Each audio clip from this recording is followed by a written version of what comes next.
کوئی ذمہ داری دی گئی ہے اس کی حفاظت کرتا ہے تو ہم اس کو کہتے ہیں امانت دار ہے، اور کوئی اس میں اگر خلل کا شکار ہوتا ہے، کسی چیز کو ضائع کر دیتا ہے، جیسے کہ ویسے نہیں لوٹاتا ہے، تو پھر اس کو کہتے ہیں وہ خیانت کر رہا ہے۔ یہ امانت داری کا سادہ اور سیدھا مفہوم ہے۔ جی جی جزاکم اللہ شیخ، آپ نے بتایا امانت داری سے مراد کیا ہے۔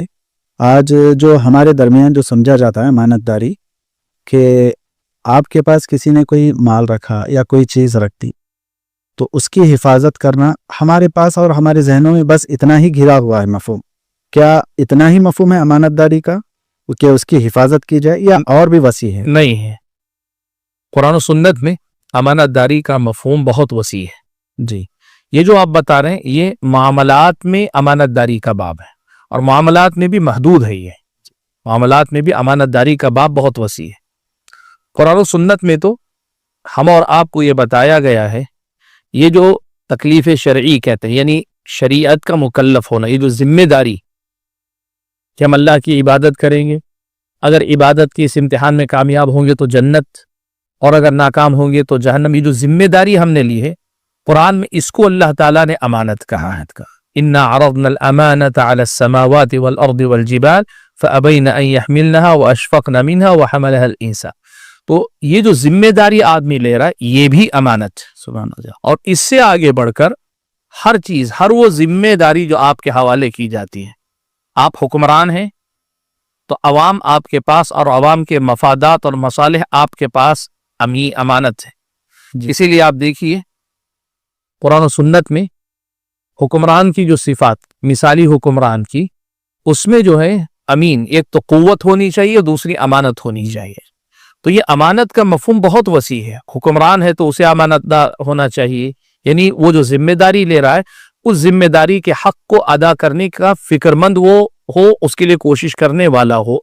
کوئی ذمہ دار ہے، کسی جماعت جمعیت کا ذمہ دار ہے، کسی تنظیم کا ذمہ دار ہے، یا کسی ادارے کا ذمہ دار ہے، حتیٰ کہ اساتذہ جو پڑھانے کے لیے آتے ہیں، اساتذہ کے پاس وہ جو بچے ہیں ان کے پاس امانت ہے، مدرسوں کے پاس بچے قوم و ملت کی امانت ہیں۔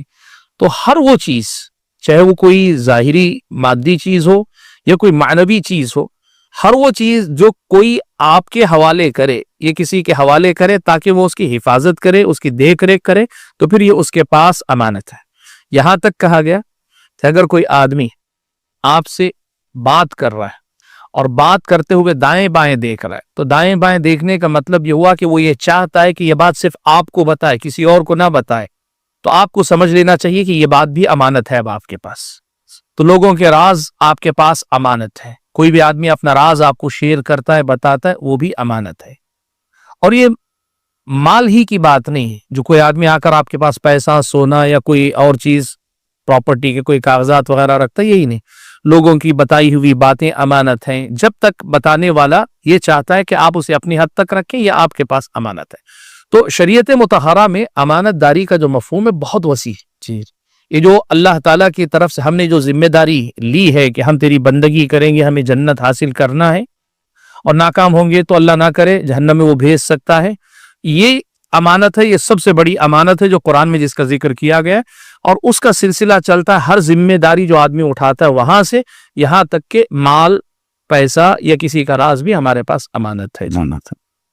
تو کسی کے راز کو فاش کرنا تو یہ جو ہے خیانت بن جاتی ہے؟ جی ہاں، کسی کا بھی راز، کوئی بھی آدمی آپ کے پاس راز کے طور پہ کوئی بات بتاتا ہے تو وہ راز بھی امانت وہ ہوتا ہے؟ امانت ہوتا ہے۔ کوئی بھی کسی کی بھی بات جو وہ نہیں چاہتا کہ باہر جائے، آپ کو بتا رہا ہے، اور آپ اسے اگر لوگوں میں سے کسی کو بھی بتا دیتے ہیں تو یہ خیانت ہے، چاہے آپ ممبر پہ کھڑے ہو کے اعلان کریں یا کسی کے کان میں جا کے آہستہ سے کہیں۔ میں نے اگر آپ سے کوئی بات کہی اور میں چاہتا ہوں کہ یہ آپ اپنی حد تک رکھیں، تو پھر یہ جو ہے خیانت ہوگی کہ آپ اپنے علاوہ کسی کے سامنے اس کا تذکرہ کریں۔ وہ کہا جاتا ہے نا کہ ایک کان سے دو کان، دو کان سے دکان، یعنی بات جب آپ کی زبان سے نکلتی تو خیانت ہے۔ اب وہ کان ایک کان نہیں رہتا جس تک آپ نے بات پہنچائی، وہ دکان تک ضرور پہنچتا ہے۔ تو الحمدللہ اتنی چیزیں جو ہے امانت کے تعلق سے بتائی گئی ہیں، تو نبی کی سیرت سے اگر کچھ مثال کے طور پہ تو وہ اچھا سمجھ میں آئے گا۔ پیارے نبی صلی اللہ علیہ وسلم، اللہ کے نبی صلی اللہ علیہ وسلم کی سیرت اگر آپ پڑھیں گے، اللہ کے نبی صلی اللہ علیہ وسلم کی جو نمایاں ترین صفات تھی ان میں سے یہ ہے امانت داری۔ نمایاں ترین جو مشرکین بھی مانتے تھے. اب آپ دیکھیے اس کی سب سے نمایاں مثال یہ ہے کہ اللہ کے نبی صلی اللہ علیہ وسلم نبوت سے پہلے تو پہچانے جاتے تھے کہ آپ صادق و امین ہیں نبوت سے پہلے، اس لیے کہ تب تو آپ سب کے چہیتے تھے. لیکن جیسے ہی اللہ کے نبی صلی اللہ علیہ وسلم نے نبوت کے بعد توحید کی دعوت دی، بت پرستی کی مخالفت کی، شرک کی مخالفت کی، تو سارے مکہ والے آپ کے دشمن ہو گئے. جی بالکل. اور ان میں سے جن کو اللہ نے ہدایت دی اسلام لے آئے، ورنہ اللہ کے نبی صلی اللہ علیہ وسلم کی ہجرت کے موقع تک لوگ تو آپ کی جان کے دشمن بنے ہوئے تھے. اور آپ جانتے ہیں عین ہجرت کے موقع پر اللہ کے نبی صلی اللہ علیہ وسلم کی جان پہ بن آئی تھی. ابو جہل نے اور اس کے ساتھ دوسرے سرداروں نے مل کر یہ مشورہ کیا تھا کہ خاندان جتنے ہیں ہر خاندان سے ایک ایک نوجوان لے لے جو اللہ کے نبی کے گھر کو گھیر لے، اور گھیر کر جب اللہ کے نبی صبح نکلے تو ایک ساتھ سب لوگ تلوار سے وار کریں، پتہ نہ چلے کہ فلاں کی تلوار سے مرے بلکہ سب کے درمیان خون بٹ جائے گا. اس حد تک اللہ کے نبی صلی اللہ علیہ وسلم کے جانی دشمن تھے، لیکن اس حال میں بھی اللہ کے نبی کو مکے کا سب سے بڑا امانت دار انسان سمجھتے تھے. سبحان اللہ. اسی لیے آپ دیکھیے تاریخ میں یہ بات سب مورخوں نے تقریباً نقل کی ہے کہ اللہ کے نبی صلی اللہ علیہ وسلم جب مدینہ ہجرت کر رہے تھے، مکے والوں میں سے بہت ساروں کی امانتیں اللہ کے نبی کے پاس رکھی ہوئی تھی. یعنی آپ کی دعوت کو قبول کرنے تیار نہیں، آپ کی مخالفت کر رہے ہیں، آپ کو قتل کرنے کے در پے ہیں، لیکن وہ یہ مانتے ہیں کہ یہ امانت دار انسان ہے، اور اسی لیے اللہ کے نبی کے پاس اپنی امانتیں رکھیں. اور اللہ کے نبی صلی اللہ علیہ وسلم کی امانت داری کا کمال یہ ہے کہ وہ جو آپ کی جان کے دشمن بنے ہوئے ہیں، اللہ کے نبی پیچھے حضرت علی رضی اللہ تعالیٰ عنہ کو اپنے بستر پہ لیٹا کر اور یہ ذمہ داری دے کر کہ جو لوگ میرے بعد ان امانتوں کے جو مالک ہیں ان تک یہ امانت پہنچ جانی چاہیے. یہ جو بات ہے نا، یہ بتاتی ہے کہ نبی علیہ الصلوۃ والسلام کے اندر امانت کی صفت کس قدر زیادہ عظیم تھی کہ مکے والے جان کے دشمن تھے لیکن آپ کی امانت داری کے قائل تھے. اور دوسری طرف اللہ کے نبی صلی اللہ علیہ وسلم کی نظر میں امانت داری اتنی تھی کہ جانی دشمن کے ساتھ بھی آپ نے خیانت نہیں کرنا پسند کیے. تو یہ ایک ہی واقعہ کافی ہے نبی علیہ الصلوۃ والسلام کی زندگی میں کہ امانت داری کتنی بڑی صفت ہے. جی بالکل. جزاکم اللہ شیخ. یہ تو نبی کریم صلی اللہ علیہ وسلم نبوت سے پہلے بھی جو ہے امین جانے جاتے تھے، تو آپ کے بے شمار جو ہے مثالیں مل سکتی ہیں. تو آپ کے بعد جو آپ کے صحابہ تھے، صحابہ کی سیرت میں بھی امانت داری ملتی ہے، تو ایک دو مثالیں آپ بیان کر. امانت داری کی جیسے میں نے کہا نا کہ آپ وسیع مفہوم میں اگر لے، میں نے کہا نا کہ ہر ذمہ داری جو آپ لیتے ہیں امانت ہے. تو آپ دیکھیے نبی علیہ الصلوۃ والسلام نے جو خلافت اور امارت کی جو ذمہ داری ہے اسے اللہ کے نبی نے امانت کہا. جی یعنی جو ذمہ داری قوم و ملت کی لی جاتی ہے اسے اللہ کے نبی صلی اللہ علیہ وسلم نے امانت کہا. تو حضرت ابو بکر نے، عمر نے، عثمان نے، علی نے، خلفائے راشدین نے اسے کس حد تک امانت سمجھا، کس حد تک امانت سمجھا. آپ دیکھیے کہ خلیفہ وقت ہیں لیکن بیت المال میں تصرف کے سلسلے میں اس قدر زیادہ خوف اور ڈر. میں اس کی مثال دینے کے لیے آپ کے سامنے کہوں گا، مورخین نے لکھا ہے کہ حضرت ابو بکر خلیفہ ہوئے. خلیفہ ہونے کے بعد چند دنوں کے بعد حضرت عمر نے دیکھا کہ ابو بکر بازار جا رہے ہیں. کیوں جا رہے ہیں؟ کہا بھئی تم لوگوں کی ذمہ داری تھوڑی ہے، مجھ پر میرے گھر کی بھی ذمہ داری، میرے بیوی بچے ہیں، میں جا رہا ہوں بازار میں کماؤں گا. حضرت عمر نے کہا یہ نہیں، آپ اگر بازار میں چلے جائیں گے تو مسلمانوں کے مسائل کون دیکھے گا؟ حضرت ابو بکر نے کہا ٹھیک ہے مسلمانوں کے مسائل دیکھوں گا تو میرا گھر کون دیکھے گا؟ حضرت عمر نے کہا کہ نہیں، ہم لوگ مل کر آپس میں آپ کا کوئی وظیفہ متعین کر دیتے ہیں، بیت المال سے آپ کی تنخواہ گویا متعین کر دیتے. متعین کی گئی. چند دنوں کے بعد دیکھا حضرت ابو بکر دوبارہ بازار کی طرف جا رہے ہیں. عمر نے پھر دیکھ لیا، پوچھا کیا مسئلہ ہے؟ آپ کو تو تنخواہ دی گئی. حضرت ابو بکر نے کہا جو تم دے رہے ہو اس سے میرے گھر کی ضرورتیں پوری نہیں ہوتی، تو پھر کہا میں جا رہا ہوں کمانے کے لیے بازار میں. حضرت عمر نے پھر جو ہے صحابہ کے ساتھ بیٹھے، بات چیت ہوئی. حضرت عمر کا یہ تھا کہ جتنا دیا گیا ہے وہ ٹھیک ہے، لیکن پھر بات چیت ہوئی تو ہوا یہ کہ حضرت عمر رضی اللہ تعالیٰ عنہ دیگر صحابہ نے مشورہ کر کے حضرت عمر کے حضرت ابو بکر کا وظیفہ بڑھا دیا. یہ مورخین نے لکھا. اب اس میں دیکھیے ابو بکر اور عمر دونوں کی امانت داری کا پہلو. یہ کیسے؟ سب سے پہلے تو ذمہ دار ہے لیکن سمجھتے ہیں کہ یہ ذمہ داری ہے، ٹھیک ہے. دوسری بات یہ کہ حضرت ابو بکر اپنی مرضی سے بیت المال میں سے کچھ لینا نہیں چاہتے، اس لیے کہ بیت المال کا مال امانت ہے حکمران کے پاس، ٹھیک ہے. اب اس کے بعد حضرت عمر رضی اللہ تعالیٰ عنہ بھی وظیفہ مقرر کرنے کے لیے دوسرے صحابہ سے مشورہ کر رہے ہیں. اتنا ہی دے رہے ہیں جتنا ان کی بنیادی ضرورتیں پوری ہو سکیں. اب جب حضرت ابوبکر کو مزید کی ضرورت پیش آ رہی تو اس میں مناقشہ ہو رہا ہے.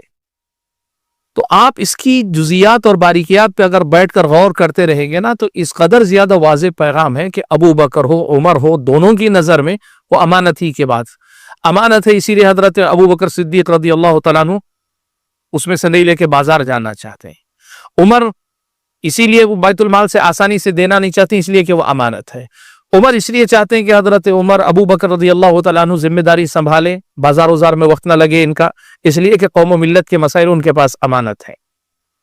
اور آپ کو معلوم ہے حضرت عمر رضی اللہ تعالیٰ عنہ کا مسئلہ ایسا تھا کہ رات میں نکلتے تھے اپنے غلام کے ساتھ لوگوں کے حالات جاننے کے لیے, رات کے اندھیروں میں مدینے کی گلیوں کا چکر لگاتے تھے. کئی بار مدینے کے اطراف اکناف کے علاقے میں بھی جاتے تھے کہ کوئی بھولا بھٹکا مسافر ہے کیا. کیوں؟ سمجھتے تھے کہ اب یہ ذمہ داری میرے پاس امانت ہے, سب کے مسائل کا میں امین ہوں, مجھے ذمہ داری دی گئی.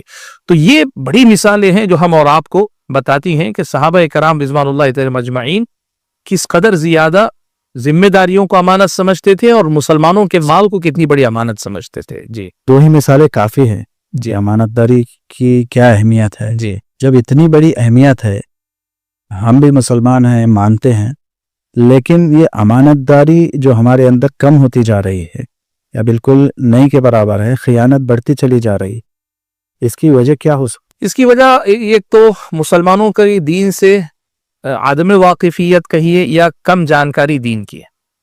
اب امانت داری کا معاملہ اسلامی شریعت میں کتنا بڑا مسئلہ ہے, اگر یہ لوگوں کو پتا چلے تب نہ اس کو اہمیت دیں گے.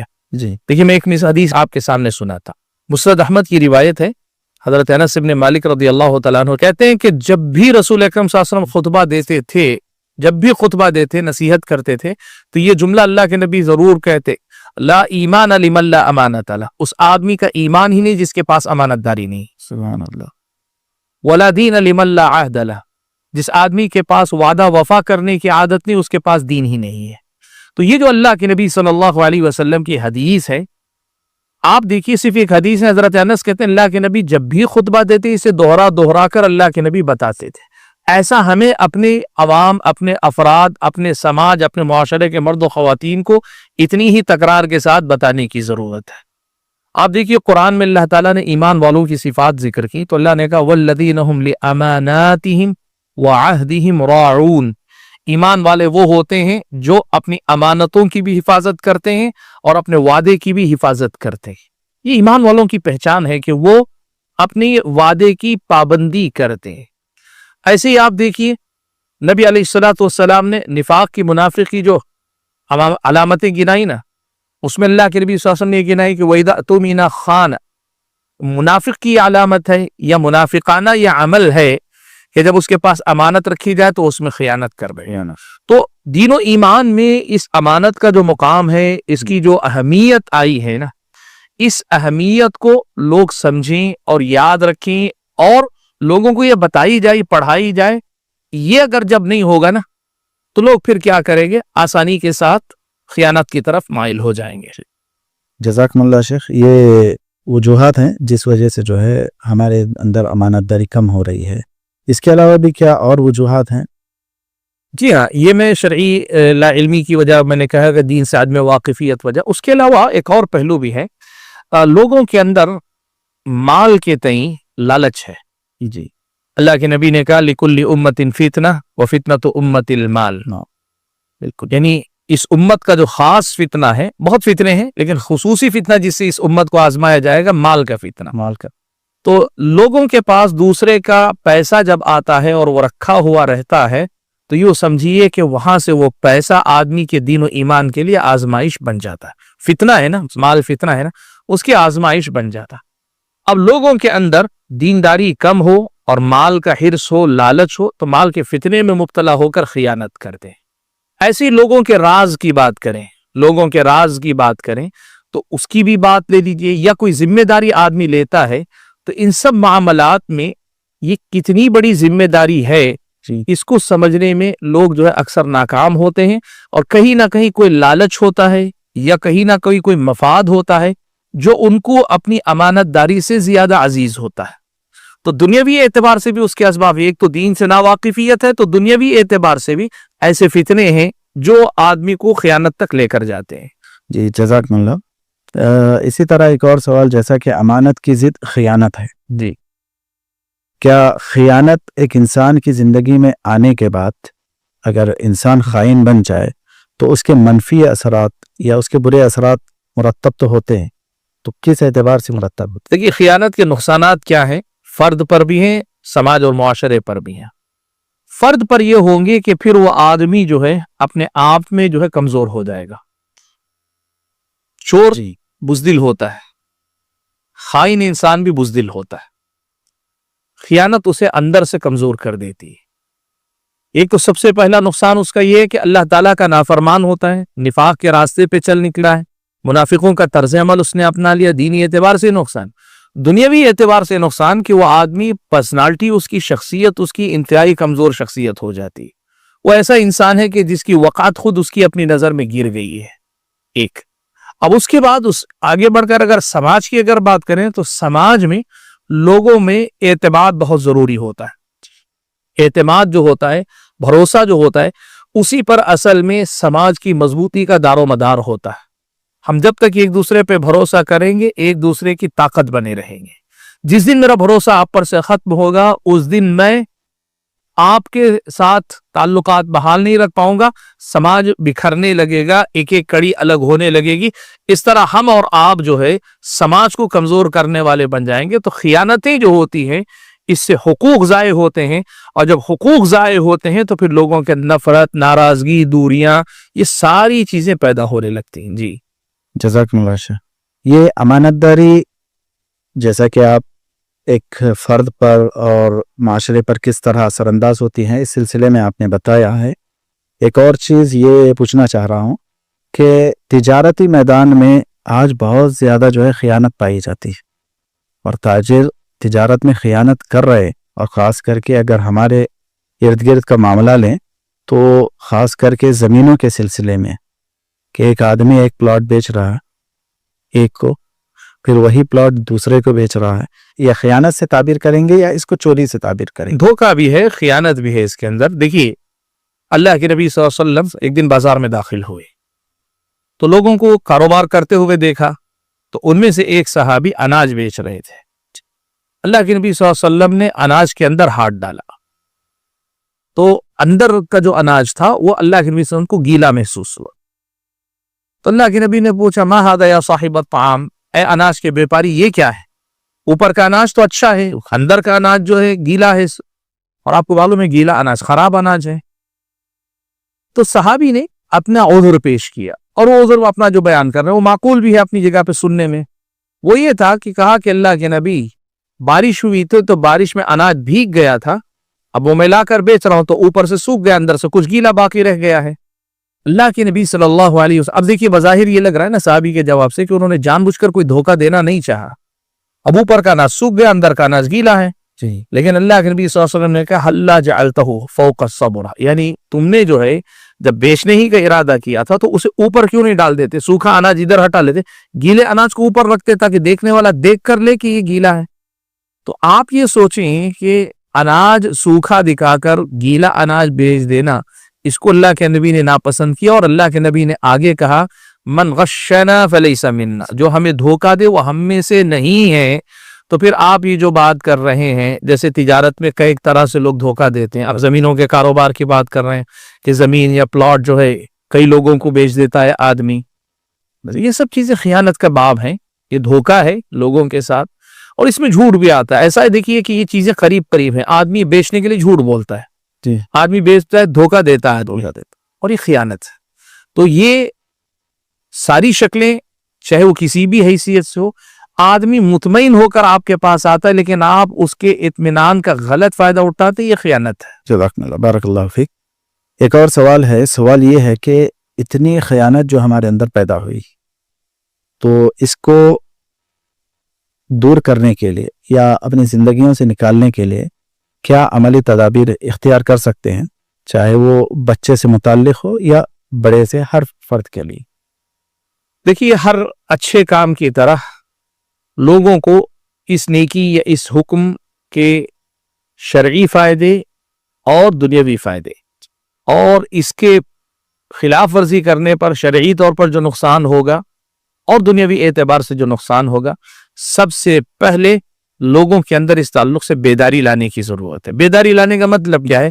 لوگوں کو سکھائیں، پڑھائیں۔ ابھی میں نے آپ کے سامنے حدیث ذکر کی، حضرت انس فرماتے ہیں کہ اللہ کے نبی نے جب بھی خطبہ دیا، یہ آپ صلی اللہ علیہ وسلم نے نصیحت کی، کہا کہ لا ایمان لمن لا امانت له، یعنی اللہ کے نبی بار بار صحابہ کو یہ سبق پڑھاتے تھے، سکھاتے تھے، تو ہمیں بھی اتنی ہی تکرار کے ساتھ امانت داری پر بولنا چاہیے، سکھانا چاہیے، پڑھانا چاہیے۔ یہ ایک چیز ہے۔ دوسری چیز ہے، معاملات کرنے میں جو لوگ امانت دار ہوتے ایسے لوگوں کو آگے رکھیں، ایسے لوگوں کے ساتھ معاملہ کریں، خیانت کرنے والوں کے ساتھ معاملہ نہ کریں۔ سماج میں جب اس قسم کی بیداری آئے گی کہ لوگ صرف امانت دار لوگوں پہ بھروسہ کریں گے، تو پھر خیانت کرنے والے بھی دین کے نام پہ نہ صحیح، کم سے کم یہ دیکھ کر کے بھی خیانت کے راستے سے نقصان ہو رہا ہے، اس طرف آئیں گے تو جو ہے وہ امانت داری کا ثبوت دیں گے انشاءاللہ۔ کیا معاشرے کو مستحکم کرنے کے لیے امانت داری کو اختیار کرنا ضروری ہے؟ ابھی میں آپ کے سامنے بتا رہا تھا نا کہ امانت داری یعنی خیانت سے کیا ہوگا؟ لوگوں کے حقوق ضائع ہوں گے، اور جب لوگوں کے حقوق ضائع ہوں گے تو لوگوں کے اندر نفرتیں پیدا ہوں گی، ناراضگیاں پیدا ہوں گی، اور آپس میں ایک دوسرے کو لے کر شکوہ و شکایت کا مزاج اور ماحول عام ہوگا۔ یہ ہے سماج کا بکھرنا۔ اس کا مطلب یہ ہوا کہ امانت داری حقوق کی حفاظت کی ضمانت، اور جب ہر آدمی کو اس کا حق ملے گا تو پھر سماج مضبوط ہوگا، مستحکم ہوگا، اور خوشحال سماج کی یہی علامت ہے کہ حقدار اس کا حق بغیر اس کی اپنی محنت کی اسے ملتا رہے۔ یہ جو ہے خوشحال مستحکم سماج کی علامت ہے، اور امانت داری اس کی پہلی سیڑھی ہے۔ پہلی سیڑھی۔ اگر امانت داری اختیار کر لی جائے تو اس کے مثبت تبدیلیاں کیا ہو سکتی ہیں ہمارے معاشرے میں؟ بہت ساری ہو سکتی ہیں، یعنی اگر ہم امانت داری اختیار کریں گے تو ہمارے سماج پر اس کے بہتر اثرات کیا ہمیں دیکھنے کو ملیں گے۔ جی دیکھیے، سب سے پہلا فائدہ یہ ہوگا کہ آدمی کا اعتبار بحال ہوگا۔ جی، آج بھروسہ نہیں ہے آدمی کو، ایک دوسرے پر بھروسہ آدمی کو بھروسہ نہیں، یعنی آدمی بھروسے سے تجارت نہیں کر رہا ہے، آدمی مجبوری میں تجارت کر رہا ہے کہ ان میں سے کسی سے کرنا ہی ہے مجھے۔ جی بالکل۔ تو سب سے پہلا فائدہ یہ ہوگا کہ اعتماد بحال ہوگا، اور جب اعتماد بحال ہوگا تو پھر وہاں سے خیر کے بہت سارے دروازے خود بخود کھلتے چلے جائیں گے۔ سب سے پہلا فائدہ امانت داری کو اختیار کرنے کا۔ دوسرا فائدہ یہ ہوگا کہ جب امانت داری آئے گی نا تو پھر لوگوں کے ساتھ جو دھوکہ ہو کر نقصان جو لوگوں کا ہوتا ہے، بہت سارے لوگوں کے جو نقصانات ہوتے ہیں، بہت سارے لوگ ماشاءاللہ اچھے لوگ ہیں لیکن وہ اپنی شرافت کی وجہ سے لوگوں سے نقصان اٹھا بیٹھتے ہیں۔ نبی علیہ الصلوۃ والسلام نے کہا نا، المؤمن غر کریم، مومن جو ہے بڑا شریف النفس ہوتا ہے لیکن آسانی سے دھوکہ بھی کھا جاتا ہے۔ کیوں؟ اس لیے نہیں کہ بیوقوف ہے، اس لیے کہ وہ سامنے والے پر بھروسہ کرتا ہے، وہ اپنے طرح سامنے والے کو بھی اچھا سمجھتا ہے۔ تو یہ جو چیز ہے دھوکہ، اچھے لوگوں کے ساتھ دھوکہ ہونے کا معاملہ، یہ ختم ہوگا تو پھر اس کی وجہ سے اچھے لوگوں کی اور زیادہ ہمت افزائی ہوگی، تو سماج بہتری کی طرف خود بخود بڑھتا چلا جائے گا اگر ہم جو ہے خیانت سے بچیں گے اور امانت داری اختیار کرنا شروع کریں گے۔ جی، ایک اور چیز ہے، آپ اس بارے میں کیا کہیں گے کہ امانت کا تعلق کیا ایمان سے جڑا ہوا ہے یا صرف ہمارے عمل سے ہے؟ حدیث میں نے آپ کے سامنے پڑھی مسند احمد کی، اللہ کے نبی نے کہ اس آدمی کا ایمان ہی نہیں جس آدمی کے اندر امانت داری نہیں، یعنی اس کا مطلب یہ ہوا کہ امانت داری نہ ہو تو آدمی کا ایمان گھٹ جاتا ہے، سبحان اللہ، آدمی کا ایمان کم ہونے لگتا ہے، گھٹنے لگتا ہے۔ اور اسی کے مقابلے دوسری حدیث بھی آپ کو میں نے سنائی کہ آیت المنافق ثلاث، منافق کی نشانیاں ثلاث، تین جی یا اربع من کن فیہ کان منافقا خالصا، چار باتیں ایسی ہیں کہ جس کے اندر بھی وہ ہوں گی وہ خالص منافق ہوگا، یعنی عملی اعتبار سے پورا کا پورا عمل منافقانہ اس کا مانا جائے گا۔ تو اس میں سے اللہ کے نبی نے ذکر کہ اذا اؤتمن خان، جب اس کے پاس امانت رکھی جائے تو وہ خیانت کرے۔ تو اس کا مطلب یہ ہوا کہ ایمان اس کا جائے گا اس کے ہاتھ سے، عمل کا جو میدان ہے اس میں کمی آئے گی، اور عملی اعتبار سے وہ ایمان سے خالی ہوتا چلا جائے گا اگر اس کے اندر امانت داری نہیں ہوگی۔ جی، ایک آخری چیز یہ کہ امانت داری اور خیانت کو لے کر آپ کیا نصیحت کرنا چاہیں؟ نصیحت یہی ہے کہ جو اللہ اس کے رسول کا حکم ہے اس میں خیر ہی خیر ہے۔ جب اللہ نے امانت داری کو مومنوں کی صفت کا اور اس کا حکم دیا، اور خیانت کو منافقوں کی صفت کہا اور اس سے منع کیا، تو اللہ جس کا حکم دیتا ہے وہ خیر ہی خیر ہے یا اس میں خیر غالب ہے، اور جس سے اللہ منع کر دے وہ شر ہی شر ہے، یا اس میں اگر کسی کو فائدہ نظر بھی آئے تو شر غالب ہے، تبھی اللہ تبارک و تعالیٰ نے اسے حرام قرار دیا ہے۔ تو جو چیز اللہ نے ہمارے لیے پسند کی ہم بھی اپنے لیے وہ پسند کریں، اور جو چیز اللہ نے ہمارے لیے ناپسند کی ہم اپنے لیے ناپسند کریں۔ جو چیز اللہ کے رسول نے ہمارے لیے اللہ کے حکم سے پسند اور ناپسند فرمائی، ہمارے پاس بھی پسند اور ناپسند کا معیار پیارے نبی صلی اللہ علیہ وسلم کی شریعت اور سنت ہی ہونی چاہیے۔ تو یہی نصیحت ہے، اللہ تعالی اعلم۔ جزاکم اللہ شیخ، آپ آئے ہمارے درمیان، بہت ساری معلومات ہوئی، جیسا کہ امانت داری نہ کہ صرف انسانی صفات میں سے ایک اچھی صفت ہے بلکہ اس کا تعلق ایمان سے بھی ہے، یہ بہت بڑی بات معلوم ہوئی۔ اللہ رب العالمین آپ کے آنے کو قبول فرمائے، آمین۔ آمین۔ السلام علیکم ورحمۃ اللہ وبرکاتہ۔ جزاکم اللہ خیر۔